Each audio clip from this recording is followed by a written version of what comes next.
Ladies and gentlemen, welcome to the pilot episode of the Hsieh Hsow. Now, if you're on YouTube, you're going to be like, you already uploaded episode 1, and I know because episode 1 was a school project. So, I wanted to introduce this.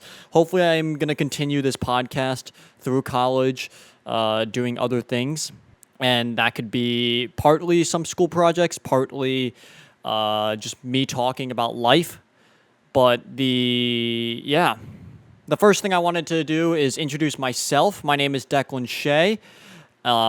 My name is spelled Hsieh. That's my last name, but it's pronounced Hsieh, so that's why I have it as the Hsieh Hsow, and the S and H are switched, because I don't know. I thought it was kind of cool. But yeah, this is my podcast that I'm going to be kind of just talking about random things.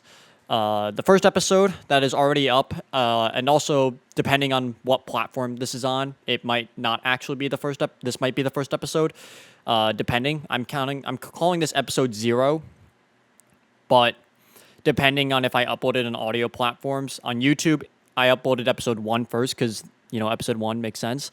And then I'm recording episode 0 literally like 4 months later. I don't know, something crazy. But yeah. If you haven't watched the first episode, stay here, watch this episode, and then go into episode 1.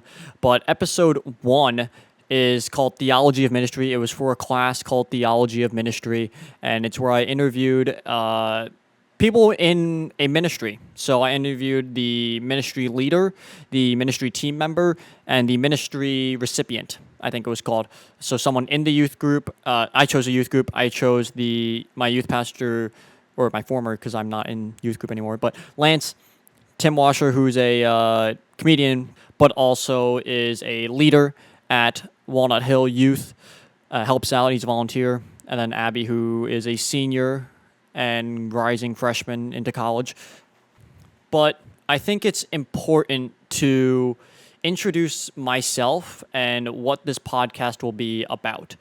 I kind of go into it a little bit on episode 2, actually, which is the reason why I'm recording this one right now, is because episode 0 is being recorded after episode 2, but I was like, I can get an episode 0 out because I might actually have enough to upload this to audio podcasts.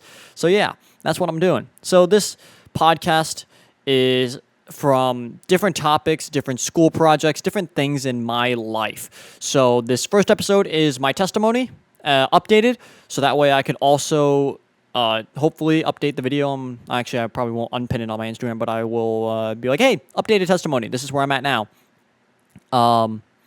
But then there are things like class projects that I will do that can range from talking about the Bible to theology to whatever like classes may be. I am currently a rising junior into Messiah University, which is crazy to say, and I'm a rising junior. But I study Christian ministries and leadership and digital media. Those are my 2 majors.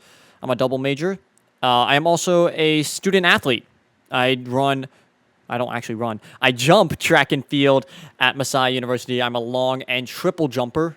But then I'm also part of the esports team. I'm an esports assistant. That's my official title, as well as a Rocket League player and a Rocket League caster, and I occasionally cast Overwatch, depending on what the event is. But yeah, that's kind of like what I am right now. And that's why like some of this will be my class stuff, because usually they'll have like a video project, a podcast, and I get to continue this podcast. And I think it's great. I've done other video projects and stuff like that before, so we'll see what ends up happening. That might be the only episode ever that's a class project, but we'll see.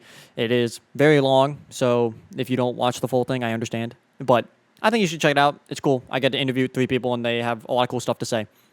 Like I said before, this podcast is about just my life, my faith walk. This is most likely going to be a very Christian-tailored podcast. I think I'm going to mainly talk about a lot of like faith topics and where I am with my faith, what I'm thinking, what I'm learning.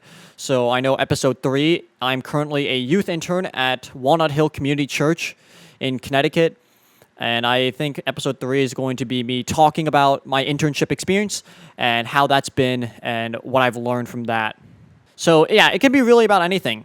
It could be from ministry. It could be from, I don't know what other class projects I do. The Bible, I don't know what other like class projects I'd film. I don't think I have any other gen eds. So unless I do like some video project for a digital media class, I don't think I'm going to talk about anything other than Christian ministry stuff for podcasts.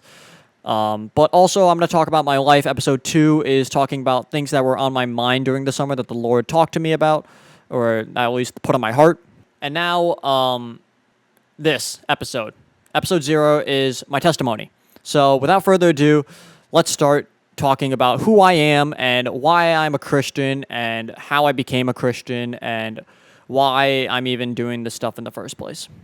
If you're on the video, you'll see occasional photos and stuff pop up behind me, and I'll probably become a little smaller. That's to, help you visually see some stuff.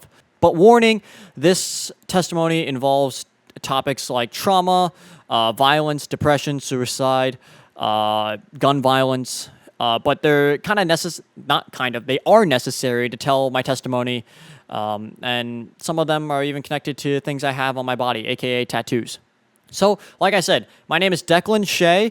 I was actually born in Annapolis, Maryland, but when I was about 4 years old, I moved to my hometown, Sandy Hook, Connecticut, with my dad, my mom, my brother, Andrew, and my dogs, although at the time it was just one dog, and then I got 2 dogs, and that one dog died, but my Christian story is, I couldn't tell you an official date that I became a Christian, because I've always grown up as a Christian, and I grew up in a Christian household, and went to church on Sundays, and yeah, that was pretty much it. That was my childhood. I'm lying. Anyways, if you know where my hometown is, Sandy Hook, Connecticut, you'll know that it's famous for one thing, and it's the tragic shooting, elementary school shooting on December 14th, 2012, where 26 people, 20 of them being between the ages of 6 and 7, were murdered by a shooter, and it was crazy because I was in the building at the time. I have multiple videos and multiple things now of me talking about my experience with Sandy Hook, but I remember, I'll go a little more in depth. I remember I don't know how many days before or weeks before, my mind doesn't know the timeline, but they were doing roof work. And so there was a lot of loud banging and all this other stuff. So the day came along, and it was just any other normal day. My teacher actually said, hey, I got to go to a meeting, so you're going to have a substitute teacher for a bit. And then she'll come back, and we'll resume class. Little did she know that later that day, the school shooter would walk into the building and start, shooting. And at that moment, I didn't realize that it was a gun. I had never heard what a gun sounded like. I had never heard or even smelled what a gun sounded like. I remember hearing the first shots and being like, oh, they're just doing roof work. And then later, the second round, and my substitute teacher and I was kind of like, nope, those are not roof work. That's something scarier. So we did the classic, like, hide near the cubbies. We stacked up desks, and I also remember, weirdly, they couldn't call 911, which I thought was the dumbest thing. They had flip phones, but they couldn't call 911. Didn't understand it. And, yeah, but it was a scary time. I'm going to hopefully have a graphic up behind me where it shows the building layout. So the gunman went this way. And I described to people that I was a coin flip away from not being here today. He chose to go left. I was one of the first classrooms on the right in that little section right there. That is the story behind the tattoo under my right shoulder blade. It's the elementary school mascot, the Sandy Hook Eagle, because that moment changed everything. I did lose, I don't know if I would call him a friend, but he was someone I went to early morning French classes with, because before school I'd sometimes go to these French classes, and unfortunately one of my classmates, I guess, was one of the ones that got murdered, which was really, really sad. I remember also when they showed up the names and faces of people who died, there was one of the substitute teachers had passed away, and I vividly remember seeing her, I think in my mind, a day ago. It may have not been. I don't know the exact moment. But I had seen her recently, and I was kind of being, a kid, a brat. And I remember, her being our library substitute teacher.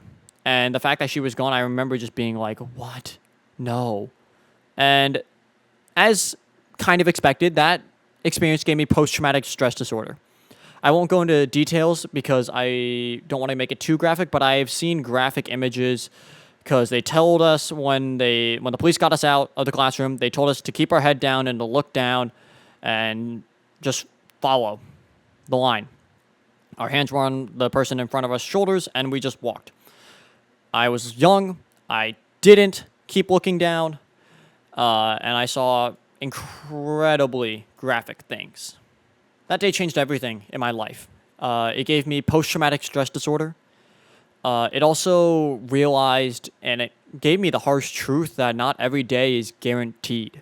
I had lots of experiences being scared of, like, somebody robbing our house and coming in with a gun when I was very little, and being very scared of, like, going to school. I still occasionally have really big fears of going to school and, like, having, a school shooting happening again. It, I think, made me mature pretty quickly, I would say, but I'm also a kid at the time. I'm 19 years old right now, by the way. I was born in 2005, November, so I will be turning 20 this year. But yeah, I was 7 years old at the time of the school shooting, which was insane to think about. So in 6th grade, we're moving on now. Nothing really monumental happened until 6th grade, where I almost failed English class. I don't know who fails anything in 6th grade, but I was almost failing English class. I got, like, detention or whatever, in-school suspension, whatever it was, lots of times because of just how crazy I was and with my random interruptions and speaking. And my parents knew that there was something wrong. Apparently, I had taught myself to read when I was 3 years old, and I was reading at a 3rd grade level when I was in kindergarten. When I was in 6th grade, I was reading at a 3rd grade level still. So they knew something was wrong, and it was later that same year in 2017, which is crazy to think about. I was diagnosed with attention deficit hyperactivity disorder, or ADHD. I was given medication for it, and then the cherry on top, in middle school, although I wasn't officially diagnosed till later in high school, had mental health problems. But also, I was bullied in middle school, and that's what also gave me a lot of depression. I would get comments about my race and how I was kind of just bullied for my race. I would get comments like, Declan, your opinion doesn't matter, you're Asian. Or if I spoke a word, shut up, you're Asian. I remember one day we had this thing called community group where a bunch of, like, church people would come over, and I was playing Fortnite, and they were on the call. I was on an Xbox call with my friends, and, well, so-called friends at the time. And I remember almost being in tears. I was in tears. I was trying to not, like, bawl my eyes out because people had just showed up and because I was getting bullied that hard. I was constantly met with those so-called friends at the time. It was a very regular occurrence, and I was just trying to fit in and be, liked. And it's caused a lasting effect of self-deprecation and just ignoring and using myself so people can laugh. I like to make people laugh. It's like one of, like, my, I don't know. Out of all things in this world, I love to make people laugh. So it's interesting, but I'm usually sometimes the one to be the joke. And one day this came all crashing down in 7th or 8th grade. I don't remember what it was, but I just remember I wanted to run away from home. I was severely depressed, and I had a lot of suicidal thoughts. I remember, like, being so tempted just to run into our laundry room and start drinking bleach. I believed the lie that the devil had been telling me about I had zero purpose in my life. And unfortunately, with ADHD, it didn't help. My mind jumped from topic to topic to topic, and it could spiral quickly out of control with these intrusive thoughts and really, really messed up thoughts that no kid should be having. So besides the beginning, when I mentioned I was a Christian, and the beginning of the podcast, when I mentioned, stuff about Christianity, you're probably wondering, where's God in this story? To which I asked the same question when I was in 7th grade in high school. Where's God? If he really cares for me, where is he? I went to this summer camp. Our church goes to this summer camp called Hume. Specifically, we go to Hume, New England, because we're in the New England area. And it was there in 7th and 8th grade where I learned how much he really cared for me. I remember redevoting my life. And it was kind of the same year I realized the verse that has just been sticking out all of my life randomly throughout middle school and high school. My life verse became Jeremiah 29:11. For I know the plans I have for you, says the Lord. They are plans for good and not for disaster, to give you a future and a hope. The reality of where God was? Right here the whole time. I love this analogy or a poem or whatever it is from a person I heard at Hume in the summer of my sophomore year going into my junior year of high school. That was also a crucial moment in my faith. It's where I met my mentor, Steve Bastura. But the analogy or poem goes like this. You're on the beach walking with God. You're holding hands and you see, you're looking down. You see the two pairs of footprints in the sand, which... It's beautiful. It's a beautiful scene. You look up and then you look back down and you realize, wait a minute, there's only one pair of footsteps. And you start freaking out. You go, God, where'd you go? Why'd you leave me? Why did you abandon me? But you realize later that the footprints that are missing are actually yours because God is carrying you in his arms, walking with you in his arms. He's with you the whole time. Steve introduced me to new levels of faith and new levels of Christianity. He has an incredible testimony himself, and maybe one day I'll interview him. Maybe one day I'll get him on the podcast, but something. Yeah, he's an incredible guy and incredible man that loves the Lord now. But he gave me insight into things like spiritual gifts at that camp, and I got to have a glimpse of how true Jeremiah 29:11 was, because it changed my whole life. When you asked me up to that summer, and what I wanted to do in college or growing up, I would have told you, I wanted to be an engineer or a computer scientist or something along those realms and going to the University of Michigan for that. Because my dad was a University of Michigan alumni. I'm a huge University of Michigan fan. And I went to engineering camps when I was little there. So I just thought that was where I was going in life. But that summer changed everything. Steve, at the end of the week, brings our church group and another church's group up to this hill at Hume. And because of the end of the week, we had a whole camp gathering. It was this camp is massive, so it had a bunch of other churches there. But you could only use 3 words to describe your week. So Steve thought that was dumb, and we go to the hill, kind of next to our cabins, and he says, "All right, would anyone like to tell their testimony?" Now, I'm almost positive Steve meant testimony of the week and how this week went for them, but I interpreted it as testimony life story. So I am testimony, and Steve goes yeah, bro, you know what a testimony is? You want to go first? And I'm like, yes, I know what a testimony is, Steve. I'll go first.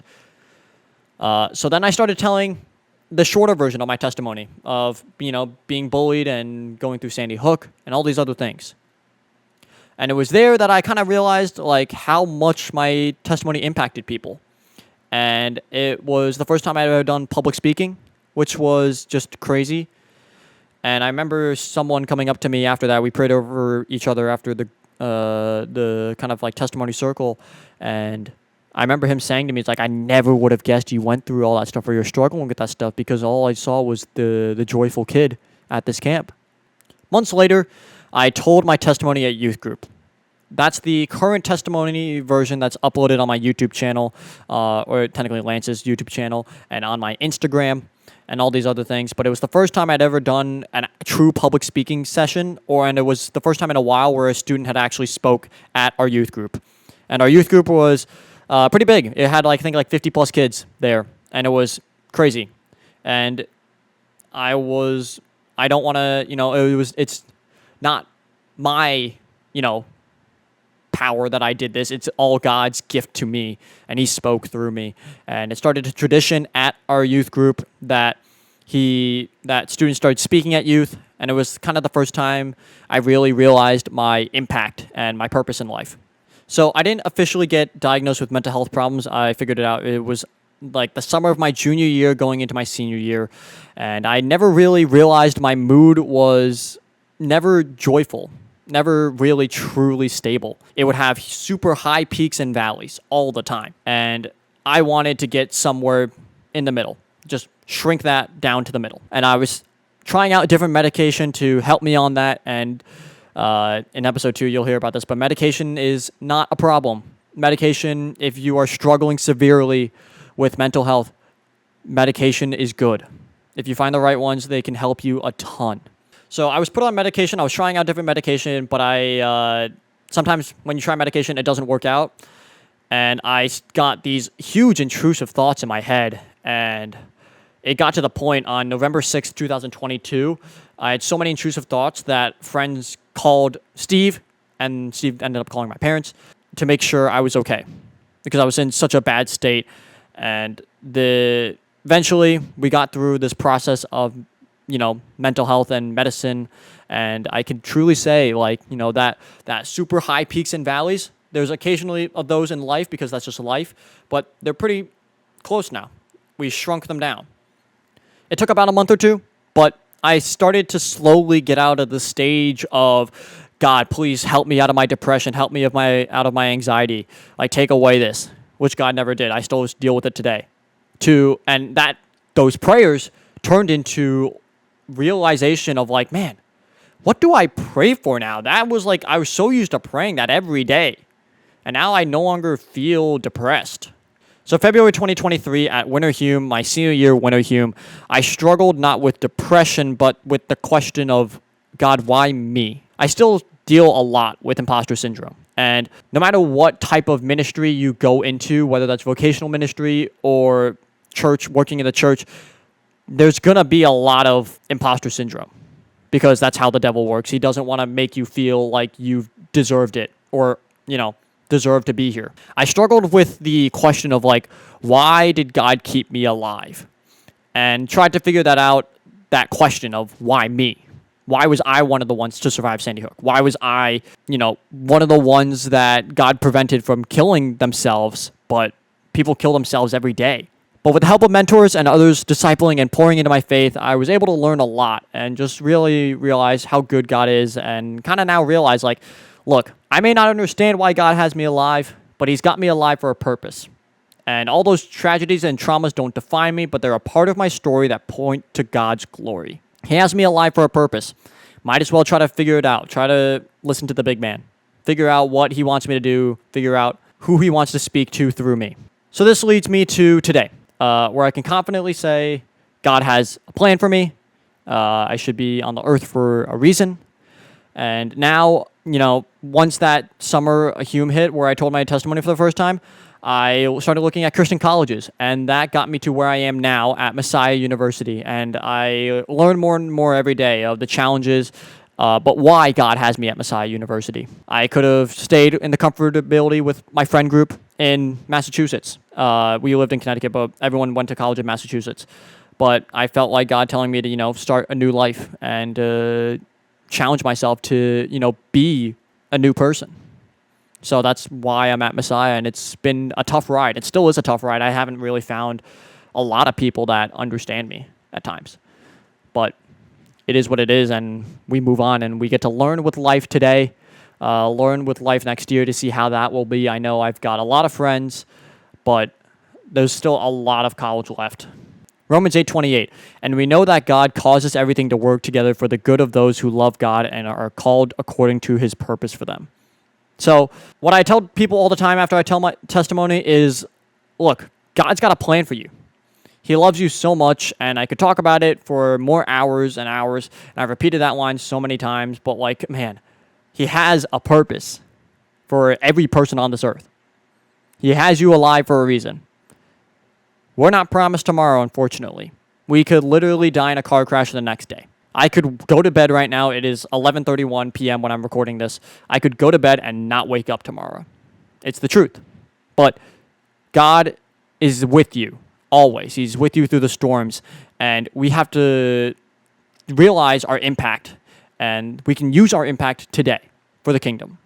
Jeremiah 29:11 literally means to have you. That verse is not just oh, everything's going to be good for me. No, it's there to show you that the process, you may not like it, but you have to go through it to get to the end. Because if we knew the steps it would take, because God shows us the end goal sometimes. He'll show us hey, I can, you can be here. But to get there, you need to go through these trials or these certain things. And If we saw the process, we'd say, screw that. I ain't doing the process. That's a lot of tough things that I don't want to do or deal with, which is why God doesn't tell us the process. There's this famous quote from Instagram I love, and it's, I asked God for strength, and he gave me difficulties to overcome. I asked God for wisdom, and he gave me problems to solve. I asked God for courage, and he gave me dangers to overcome. I asked God for love, and he gave me troubled people to help. Mark 1:11 says, you are my child who I love. In you I am well pleased. God loves you so much more than you can imagine. It's why he sent his one and only perfect son to die a criminal's death, even though that man was perfect. The other thing I tell people all the time, you hear my testimony, and it's crazy. It's grand. I dealt with a lot of things. But 1 Peter 3:15 says, and if someone asks about your hope as a believer, always be ready to explain it. And if you ask like Christians who grew up in the church all the time, they're like, I don't got a testimony like that. I don't got an impressive testimony. And I'm like, dog, what does impressive testimony mean? That you went through a lot? You really want to go through all those traumas? Because there's a lot of stuff that I didn't talk about from the testimony that I had to deal with daily. But you have to be ready to explain why you believe in God. One of my friends is a pastor's kid, and he didn't go through anything traumatic really, and just always grew up in the church. But if you ask him why he's a Christian, he would be able to tell you for a reason. And I think that testimony would be very powerful because of the stories of God working in his life. There's no such thing as an impressive testimony, and there's for sure no such thing as a boring testimony. I had a conversation with a friend last winter break, and she was like talking about how her doesn't really know her testimony and doesn't really think it's that good. And I listened to it, and I'm like, dog, like, that's incredible what God's done in your life. It's nothing to be like ashamed of. Like, tell that to people. It's crazy. It's great to see where God has you now from when, we had you before. Every progress all the progress that God makes through you is something to be celebrated. So that's kind of where this story will end for now. I am working through a lot. I don't know where I will truly be working. If you ask me right now, in this moment, I think I'll be a video editor. But I could be wrong. It's kind of what I want to do right now, video editing and graphic designing, all that stuff. But also, I've been preaching a lot recently, and it's given me my passion for preaching again, and talking to people about God and about Christianity. So we'll see what ends up happening, where the Lord takes me, where the Lord takes this podcast, where the Lord just takes everything. But I hope you guys enjoy the first pilot episode of the podcast. It's a shorter one. I think, honestly, the episode 1 is just kind of an outlier. It'll probably be not always this long, hour 41, podcast lengths. It'll probably be, my guess is, like, max an hour. So, yeah. It just kind of didn't make sense to make 3 individual podcast episodes because of, like, the story that kind of need to learn through all 3 of them, talking with all 3 of them. But, yeah. Also, I've said this multiple times, but episode 1 was created first. It was this episode and episode 2 are recorded after episode 1. So this is episode 0. I'm calling the pilot episode of who I am, my testimony. I think a good update now. I currently live in Jersey, and I live life how I live life right now. I'm excited to see where the Lord takes me. I have goals of hopefully impacting people and really being open to hospitality this semester, especially with having an apartment to hopefully myself, but also learning a lot about not only who I am, but who God is and what he has going in my life. And there hasn't all been sunshines and rainbows. Even throughout college, there's been a lot of ups and downs. There's been a lot of crazy stuff, a lot of family stuff that's happened that has affected me. But we get through it because God helps us through it. That's the one thing that's stayed consistent my entire life. No matter what people do, no matter what belief, I will never be able to remove the love of Christ and my belief in Jesus Christ and my belief in God, because there is no other way, personally, that all these certain things have happened and that's all just coincidences. No way. You can't tell me. God still teaches me. God still humbles me. I'm nowhere perfect of a human being. I sin so much. I just suck as a human being at times. But God forgives me. He loves me. And He's using me. And I don't know why, but He does. But yeah, thank you so much for joining me this episode. I really appreciate you just sitting down and listening. If you watched or listened to the full episode, I appreciate it. We will hopefully have a total of 3 episodes by the time I go back to college. Hopefully by the end of the year, at least 4. So this episode 1's already out. Episode 2, I've edited mainly. I need to put some stuff in it, some finishing touches, and then that can come out. And then maybe episode 3, but that has to be recorded probably at school and learning about my internship because I still am doing it. My internship ends in 3 weeks. So, yeah, it's been an incredible journey. I thank you guys so much. I keep forgetting to mention this. I've done podcasts before. So the podcast that I had before was called A Young Flame Podcast. There is still a couple episodes up, and I honestly have interviews from people that I really do want to post, but I don't know if I ever will. So maybe one day they'll get posted. But for right now, nah. Those are also from like 3, 4, 5 years ago now. So I'm like, it's crazy. But yeah, once again, thank you so much for watching. I really hope you enjoy. I hope you, come back for more. Subscribe to the podcast, follow, leave 5 stars, whatever you have to do to support this podcast. It really would mean a lot to me. I appreciate it a lot. I don't know where this is taking me. Maybe I won't even continue it. Maybe God will somehow make this podcast blow up and I'm doing it then every week and it's my job. I highly, highly doubt that, but we'll see. God can do anything. Thank you so much. I've said it so many times. I'm just going to end this episode here. Peace, y'all.